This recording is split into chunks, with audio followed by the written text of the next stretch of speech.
ఓం నమో భగవతే వాద్యవాయ మహంకాళి అన్నపూర్ణైన మా ఇంట్లో ఈరోజు మా పూజా మందిర్లో పూజ 2024 మే 24న ఈరోజు శుక్రవారం మా ఇంట్లో పూజ.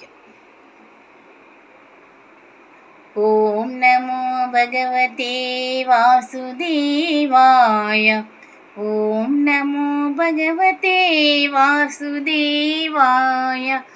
ఓం నమో భగవతే వాసుదేవాయ. ఓం నమో భగవతే వాసుదేవాయ. ఓం నమో భగవతే వాసుదేవాయ.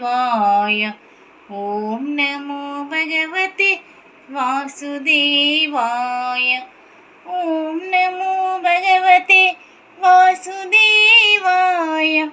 ఓం నమో భగవతే వాసుదేవాయ.